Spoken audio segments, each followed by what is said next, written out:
If I told you this game was made with AI, would you believe me?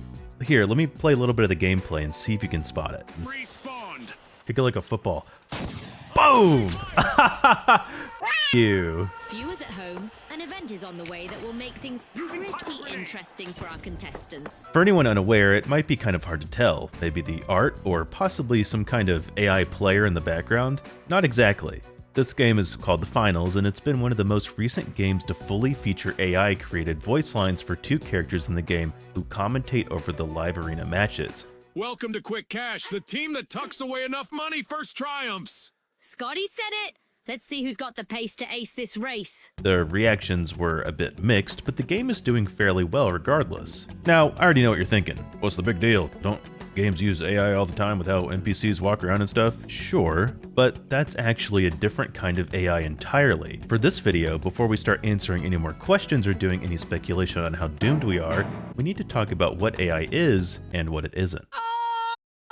One of the first uses of AI was in the 1950s, where a man named Arthur Samuel developed the first ever program to play checkers. Obviously, since then, we've had multiple more advanced instances of AI in games, like when the guards in Skyrim look around for you after you stole a sweet roll, Get away from me. or the game that prompted a lot of people to speculate about AI in the first place, Facade. But nowadays, when you think of AI, it's probably about things like ChatGPT finishing your essay that's due in 15 minutes and you're watching this YouTube video instead, or in my case, the ungodly amount of hours I spent on TikTok watching the presidents play Minecraft together. Hello, my hood rat slime. Jesus Christ, Joe, fix your fucking mic, you old piece of shit. The phrase artificial intelligence has kind of turned into a broad umbrella term for many different aspects of technology over the past few years, and it's important to know the differences. Taking a look at video games in the past, they typically have AI that's used to make NPCs feel smart by walking around a set path or area doing simple tasks. This is done for making gameplay experiences be more immersive for the player. If we were to take an NPC and break it down to its most basic form, it's just a large set of algorithms. If this, then that happens, code set by developers. It's argued that this isn't true AI, and if that's the case, what exactly is AI? To understand that, let's jump around history a little bit. 1955, John McCarthy says the words AI for the first time and tech bros go wild. 1961, the first robot was born and immediately put to work in an assembly line at General Motors. 1986, Ernst Dickman made the first driverless car. 2002, the first Roomba was created. 2010, Microsoft, unfortunately, releases the Xbox 360 Kinect to track you in your own home. You ever wonder what the bottom of an Avatar shoe looks like? Well, bam! There it is.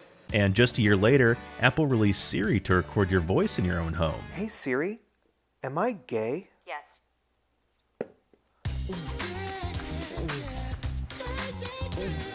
2017, Facebook created 2 human-like chatbots that could talk to each other. They decided that English was too simple and made up their own language. And that brings us to our current years of ChatGPT, which was being beta tested in 2020, but it's now used by millions of people around the world. Artificial intelligence is the simulation of human-like aspects. This includes things like learning, reasoning, self-correction, and, ironically enough, creativity. If we were just to call this generative AI, we can distinguish that it's a lot different from NPCs walking around based on a few instructions. Generative AI is like if you were to take an Elden Ring boss whose sole purpose is to destroy you, and give him thousands of lines of context that he could potentially use to create instructions for himself based on the initial prompt he was given. Let's imagine FromSoft lets their bosses learn from your mistakes, learn your moves, and start to generate the best instructions to counter you. Then they take that and combine it with millions of other data from players online, then all of a sudden the bosses get thousands of times harder. It's like Smash Brothers amiibos, CPUs on steroids. Although I'm sure some of you Souls fan masochists would actually love this. So what's the big deal? This sounds like it would actually only benefit games instead of making them more fun.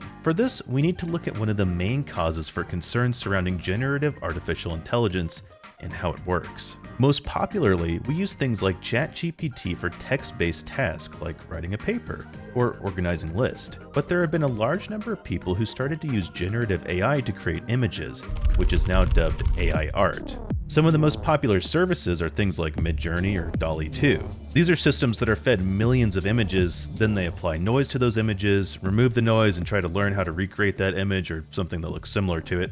There's a ton of technical things that are just glossed over, but that's it in its most basic form. They take an image, mess it up, then clean it up, and try to mimic the process of going from messy to clean when given certain prompts. Remember when I mentioned earlier that these systems are fed millions of images? This is where a lot of people have hangups with AI art. Oftentimes, companies who've trained these models just scraped images from the internet without a second thought, and these systems were trained using work from artists and photographers without their consent. It's really not difficult to go into Midjourney and ask for Disney-style movie posters. We're not showing that because, listen, I don't want Disney to sue me. But you can really do whatever you want, and the only way these systems could have learned to create these images if they were trained with them in the first place. So you can probably see where this is going when we talk about video games. You already saw earlier that AI is being used for things like voice acting, so what's stopping a company from using these image generators to create things like AI concept art or AI-generated texture maps in their games? They would go from having to pay a huge salary to just having to pay for the credit use on the website. Oh, okay, maybe they would have to pay the salary of a prompt artist.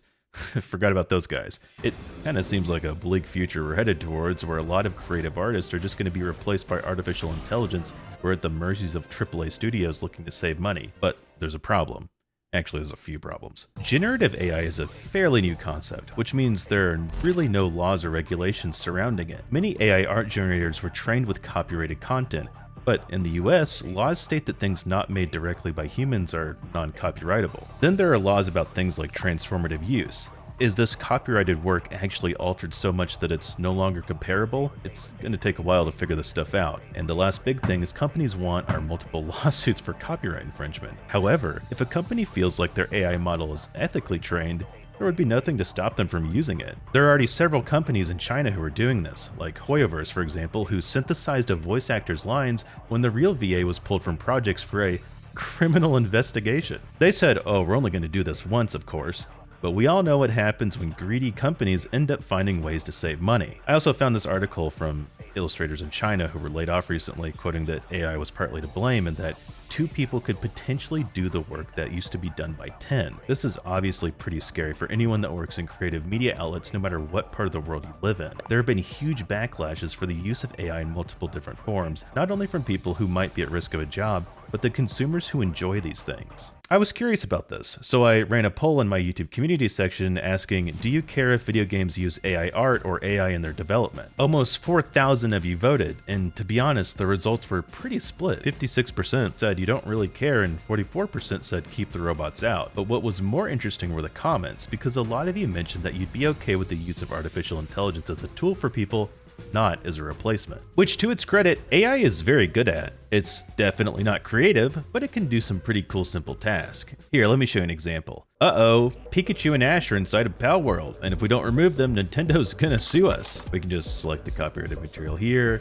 generative AI, and it's done. No more lawsuits. You can easily do small cleanups like this to speed up your workflow in programs like Photoshop. We're starting to see more and more examples of generative AI used as a tool like this to get rid of the more boring and tedious parts of the creative process. But obviously, we can't ignore all the negative outcomes either. Even while I was scripting this video, OpenAI decided to release Sora, which just takes text prompts and creates minute-long videos that to the average person looks scarily real. Look at this video of puppies. Looks pretty real. Okay, what about gaming? Well, look at this AI-generated Minecraft. Don't tell me this doesn't look like some weird, shitty mod pack. Give this kind of technology to a company like EA, and in a couple of years, you're gonna have some of the most uncanny valley cutscenes ever that all cost $5 to watch. That's the difference between how the general public sees the potential of AI versus a corporation whose sole purpose is to generate cash flow. On the bright side, there are some companies who are taking stands to regulate AI even at the very slightest, like Adobe, who claim that their Firefly generative AI system was only trained with the most ethical of sources, or Steam recently saying that they wouldn't approve of games with AI-generated content unless you could prove that you owned absolutely everything. Generative AI is on the radar of every large game and most tech companies you know, and it probably has been for the last few years. For example, the president of Square Enix, Takashi Kiryu, stated that the company would be aggressive in applying AI this year, although their more recent AI test was a bit of a letdown if you couldn't tell from the Steam reviews. At this point in time, there's a divide for what this kind of thing could offer for the future of video games. You have a pretty soulless and desolate wasteland of AI-generated slop, or a regulated and ethical tool to assist in creating these games. It's pretty clear at this point that AI needs to be regulated because without it, the negatives heavily outweigh any positives. I'm going to leave this video off by saying that as much as we might love or hate it, The generative AI door has been opened and it can't be closed anymore. Even if all you do is play games, this is going to affect you. So it's good at the very least to try and stay informed and see how things play out into the future. Thanks for watching. Leave a comment and tell me what you think about all this. Siri, am I gay? Yes.